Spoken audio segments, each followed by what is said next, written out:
Què creu que li falta a Lleida? És a dir, quina visió té vostè de la ciutat i què creu que li falta en aquests moments a la capital del Segrià? Quanta estona tenim? No, poca, no massa, 4 minuts. Intentaré resumir, no?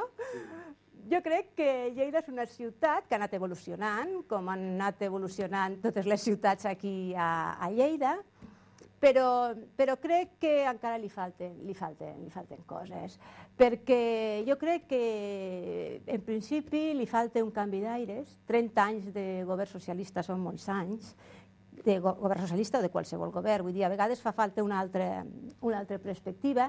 Després crec que fa falta un canvi de prioritats, el que deia abans, les prioritats són importants. No es pot governar igual en període de bonança que en període de crisi, i aquí sembla que s'està governant com si tinguéssim molts diners.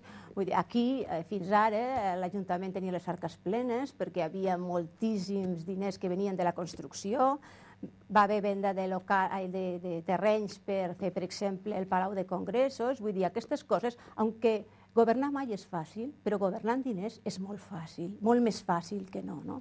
Però hi ha unes altres coses que requereixen una tasca molt més de diàleg, com per exemple el pla de l'estació, que ja veiem que no està acabat.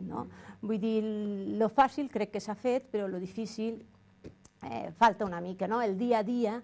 Després també crec que és molt important, bàsic, el control de la despesa, el control de les coses que se fan. I amb això crec que les persones que s'estan escoltant entenen perfectament el que vull dir. No vull dir partides pressupostàries, no.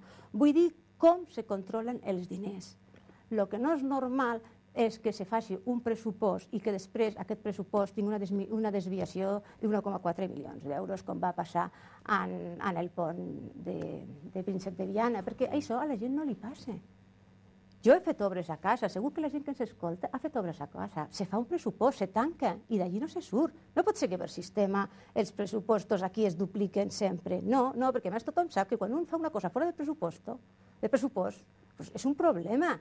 Jo dic coses que la gent veu, no m'inventaré grans xifres. Per exemple, qui no ha dit quan va pel carrer ara tornen a aixecar aquesta vorera, però si la van aixecar fa 2 dies, vull dir, una mica de previsió. No pot ser que s'aixequi una vorera perquè m'he oblidat de passar un cable.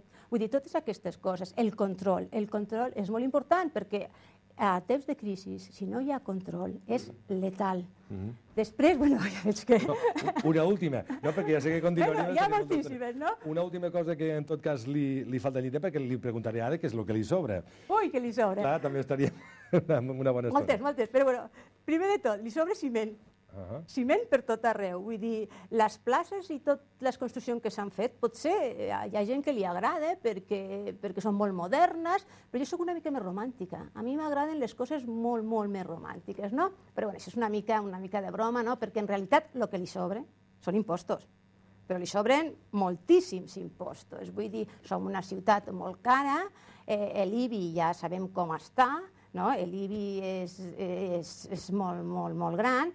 Diuen que aquest any pensen recaptar 2 milions d'euros més que l'any passat. Aquests 2 milions d'euros, que són molts diners, surten de la teva i de la meva butxaca. Doncs toquem a molts diners, no? I després vull avisar d'una cosa, que quan rebin el rebut i veguin que el rebut ha baixat, que estalviïn, perquè aquest any són 4 rebuts. Que no pensin, mira, pago menys. No, perquè després les vindrà el quart, que potser no se ho esperen. Molt bé.